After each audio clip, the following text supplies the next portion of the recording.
to my channel. In today's video, I'm going to show you how I flush my orchids. So I'm doing this video because I got a comment asking how I take care of the flushes, how I deal with it with sphagnum moss, and how I go about it in general. And I am in an apartment in New York City. I have over 140 different orchids, so it's a huge chore. So there's two things that I do. There's a quick way, and then there's the long way. I do the long way once a month. Candidly, that takes me about 4 hours to flush all of the pots. So what I try to do is I used to do it all in one shot on the weekend, but it was just too much. So I take one shelf and then I separate it between 3 and 4 days and then just slowly do it. So I'm going to show you how that goes. And then I do a quick method weekly, which helps. So I don't like to water. I don't like to put water in the pots and just leaving it. I like to water through. Now, with that being said, it's summertime, so you have to add a little bit of water. It's just easier, and you can't always take your plants to the sink.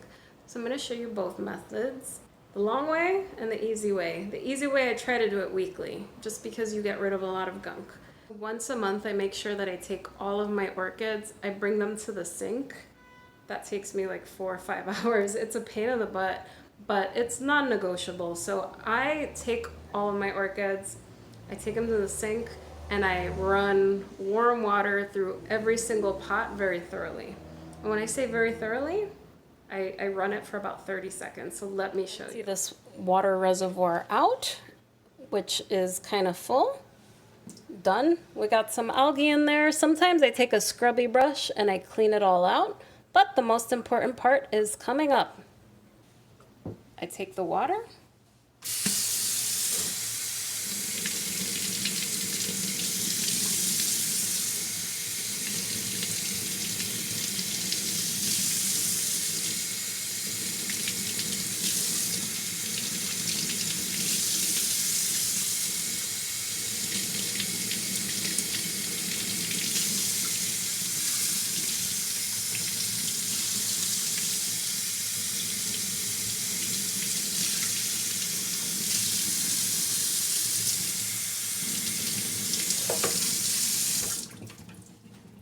So I take that water, I run water quite strong through that pot, and it gets rid of all of the gunk in there. So what I'm looking for with Leca is I don't want to see any salt buildup on top, any crystals stuff on top. I'm super on top of it. I do that once a month. However, I also do a mini flush in my grow shelves, which I'll show you shortly. However, sphagnum moss. Sphagnum moss holds on to a lot of gunk. So I do the same thing with my orchids with sphagnum moss. Leca is more firm, so apologies for the motorcycle outside. Leca is more firm, so I could turn up that water pressure and get everything very, very, very fleshed very well. So I get all of that salt buildup out. Sphagnum, softer. If you have a lot of roots in there, you can turn up the pressure. If you don't have a lot of roots in there, the water has to be a little bit less strong, because if not, it'll press that sphagnum down.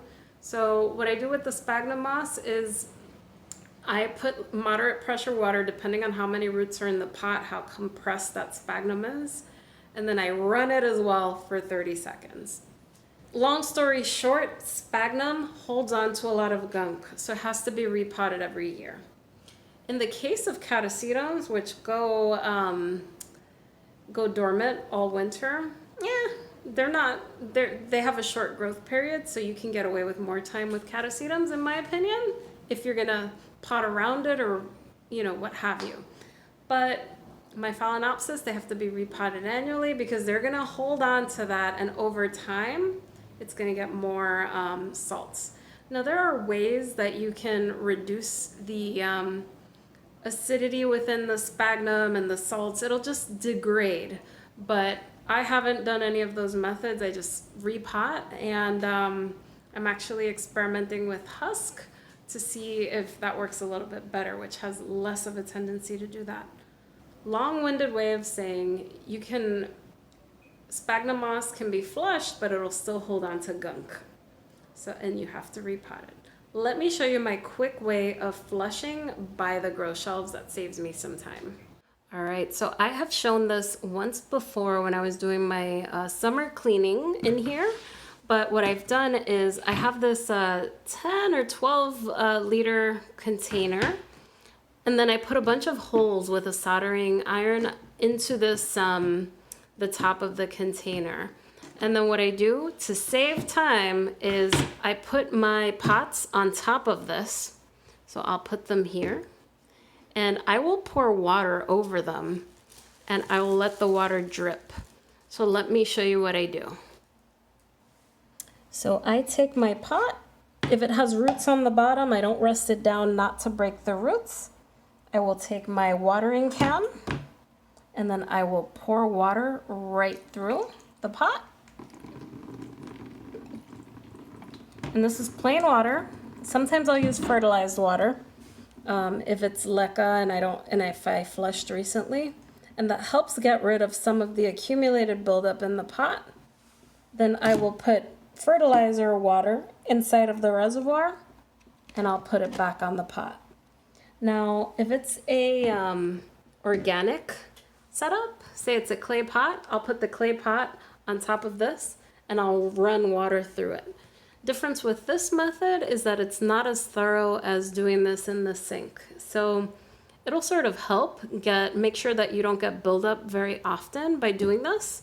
And just given that I have 140 something orchids right next to me, I put this on a table, I stand up, and like an assembly line, I just put pots on top of this, I pour water, I put them back, I put more pots here, I put water, I put them back, I put more pots here, I put more water, and I put them back. By the end of it, the container is completely full of water. My pots have less gunk in them. It's not super thorough, but I try to do this every week. I don't like to water by just pouring water into the pots because then buildup can occur. And one of the worst sins that you can do with an orchid growing semi-hydroponically is letting it dry out, then pouring more water, letting it dry out and pouring more water. That means that there's going to be a lot of salt in there. So by doing this, I'm basically just doing like a mini flush and I'm keeping the salt buildup in check. Let me know how you guys flush your orchids. Those of you who grow indoors with a large collection, I'm curious to know how you guys get it done. I'm very jealous of all of you guys out in Florida and down south. Even those of you with greenhouses that you could spray them. One day I'm gonna have to leave New York City so I could have a greenhouse and I could spray everything down and have no problem.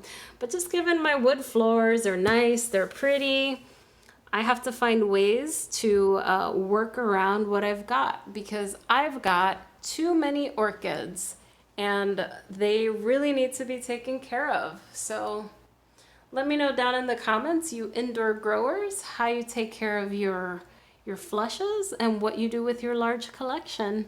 Anyway, guys, thanks for watching. Bye.